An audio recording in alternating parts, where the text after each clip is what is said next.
You want to write a Star Wars short film. We've already taken a look at page 1. If you haven't seen that video yet, start there. In this video, we're going to talk about page 2 and the importance of conflict. Topics today include the beginning of Act 2 and escalating the conflict. I'll go deeper into both of those things in today's video.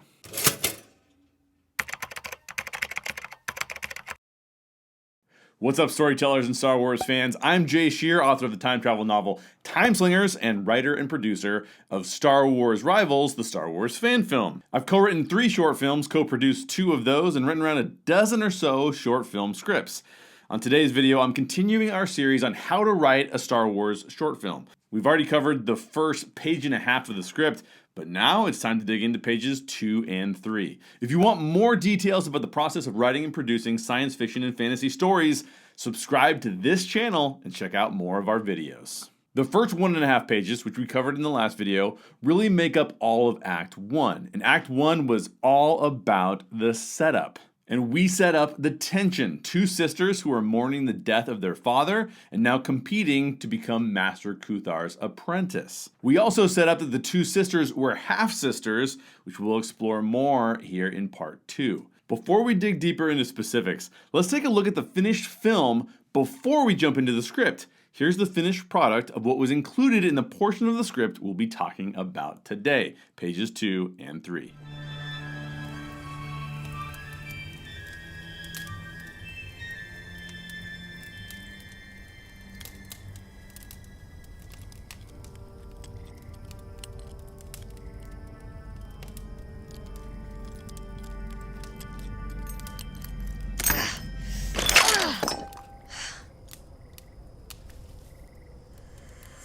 Sky, listen. Let me help you. Finished yet? How do you always manage to make such a mess? What do you want? Now all I have to do is beat you. What? The second challenge. He's going to have us fight. Fight. With lightsabers. Obviously. Why else would he have us build these? I don't want to fight you. Because you know I'll win? No, because we're family. Only by mistake. Once Master Kuthar finds out about you... No! He won't find out. It's sort of obvious, Sky. Good luck, little half-breed.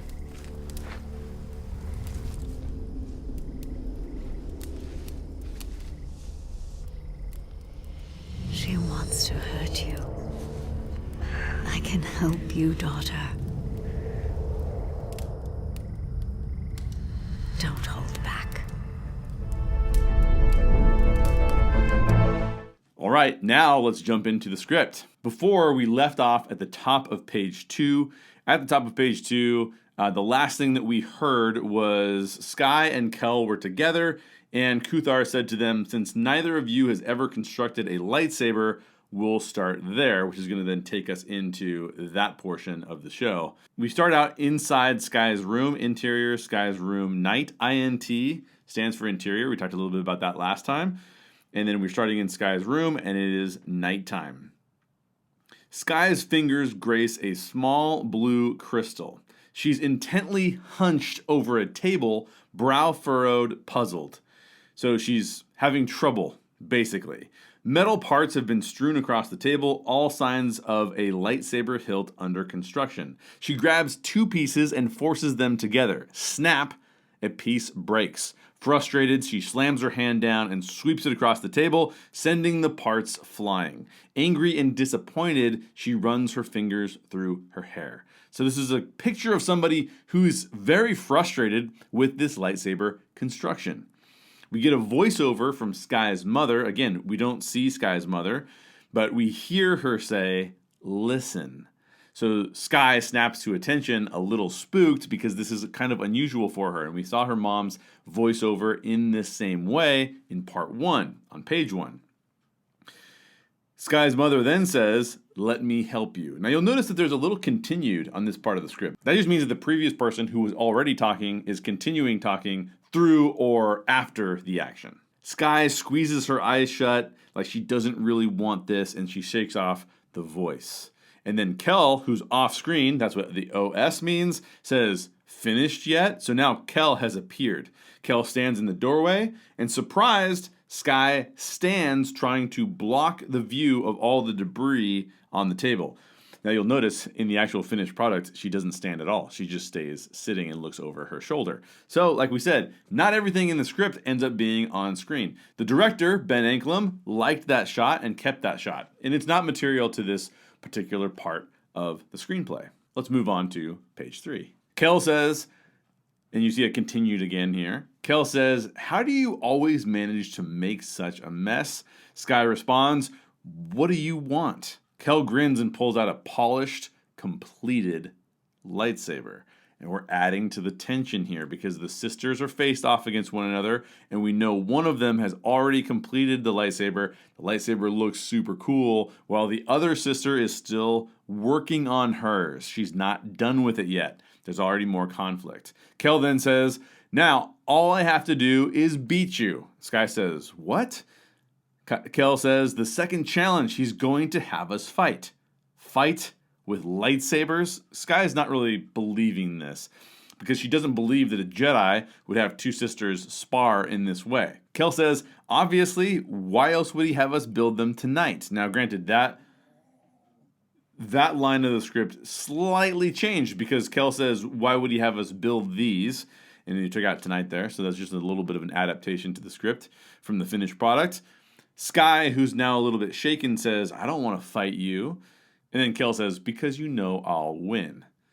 Sky says, "I don't like it. We're sisters." And Kel says, "Only by mistake. As soon as Master Kuthar finds out about your..." And Sky says, "No, he won't. He can't." Kel walks to the door and pauses, and then says, "It's sort of obvious, Sky. Good luck, little half-breed." That hits a nerve. Sky grits her teeth. Kel exits. The woman's voice comes back over. Sky's mother. Her voice comes back over. I think we actually called her Sky's mother before. Yeah, we got called her Sky's mother on the previous page, and then this is just a holdover from not... That should have been edited. The woman's voice, Sky's mother, says, "She wants to hurt you." Again, this is a voiceover. And then finally, we'll just close out page 3 by going into the very top portion of page 4. Sky puts her hands over her ears, closes her eyes, and the woman's voice, Sky's mother, says, "I can help you, daughter. Don't hold back." Sky slowly opens her eyes and seethes. So let's talk about this. You'll notice that this script starts out with Sky being frustrated, and that's core to Sky's journey because we know that the journey to the dark side is that someone starts with fear, that becomes anger, which then becomes hatred, and that leads to suffering and the dark side. So this is part of Sky being bullied. She's already going to experience fear. Now she's experiencing frustration. And you'll notice that a lot of that we're trying to convey visually. She's trying to put together a lightsaber. She's frustrated by that. She sweeps her hands across. So we're trying to be visual about the communication to you of the emotional journey that the character is on. If you look at Act 1, which is page 1.5 of the script, that's primarily about her experiencing fear and starting to feel some frustration. Act 2 is a lot about her going from fear to frustration and even then anger. One note about the concept or premise of the film, one of the things that Ben Anklam, when he came in to co-write with us, wanted to do was add a little bit more nuance and not make the bullying as overt. However, Nathan Sheck and I felt like we should really keep the bullying really tense and have a lot of bullying, even verbal bullying, throughout the script so that it was obvious of the concept that we were trying to get across. We don't have a lot of time here. We've got 5-6 minutes to get across some pretty major themes, and so the bullying in this is pretty overt and pretty over the top. It doesn't actually reach a crescendo as much as maybe you would like it to, but it's definitely there. We're trying to keep your attention throughout by making the bullying very overt and in your face. You'll notice too, we're trying to set up the bullying from an angle of saying Kel has a lot more skill than Sky does. She was already holding Sky back when they were sparring, and now she's already way ahead with the lightsaber construction, which then promises more conflict. And we promise more conflict by having Sky scared to fight Kel in a sparring match. So again, we're promising the conflict that's going to come from the next challenge, which may be them sparring. You'll notice that as Kel leaves the scene, what we're trying to convey here is that Kel has really hit a nerve by calling her the little half-breed. She's gritting her teeth. Kel exits. Sky's mom's voiceover comes in and says she wants to hurt you. And then Sky puts hands over her ears and closes her eyes. And then when she opens her eyes, she's seething. And that's really kind of the midpoint of this story. We've reached the midpoint of the story. The midpoint of the story, she's already at anger. So she's gone from fear to frustration to anger in the course of just a few minutes over a very quick journey relative to verbal abuse and bullying. So now that we've gone through the script in a little bit more detail, it was largely a verbal exchange between the two characters. Let's take a look at that again in the actual finished product.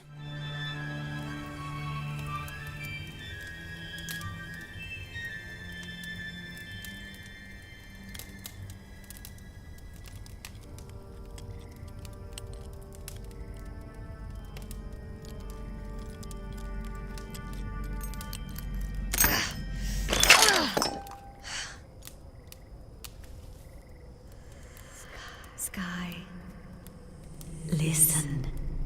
Let me help you. Finished yet? How do you always manage to make such a mess? What do you want? Now all I have to do is beat you. What? The second challenge. He's going to have us fight. Fight. With lightsabers. Obviously. Why else would he have us build these? I don't want to fight you. Because you know I'll win? No, because we're family. Only by mistake. Once Master Kuthar finds out about you... No! He won't find out. It's sort of obvious, Sky. Good luck, little half-breed.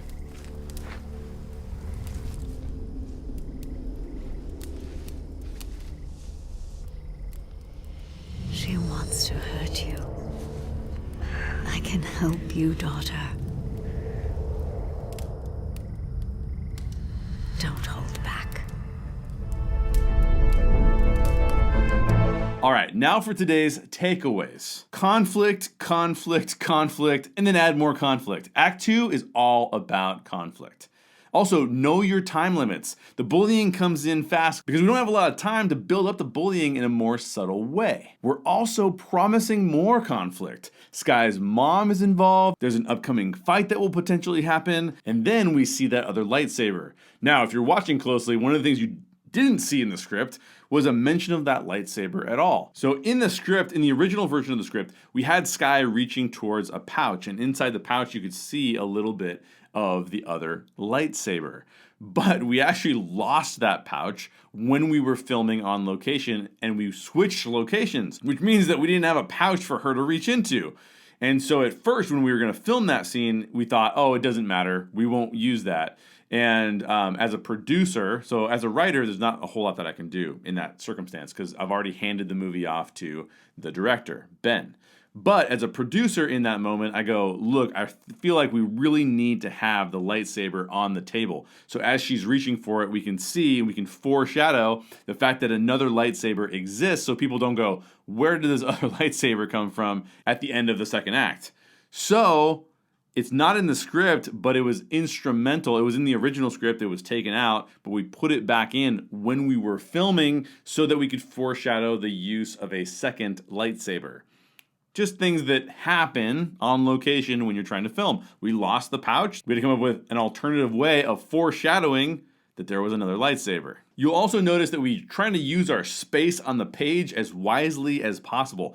There's not a lot of action described here, and it's mostly just dialogue between the two characters. That would require Ben to do a lot of directing to make sure that that scene is still compelling the whole way through. But from a writing perspective, we're able to save a lot of time and space by not having a lot of action described in between the dialogue. So that's page 2 and page 3. Stay tuned for one more pro tip related to writing Star Wars short films. Do you have any other tips or tricks or another question? Leave me a comment down below. I'd love to help. If you want more details on the process of writing and producing Star Wars Rivals, subscribe to this channel. I'll continue to fill you in on all the details related to writing and producing our Star Wars fan film. If you like this video, please bash that like button for me. And my final pro tip, you'll notice that the tent was never described in the script.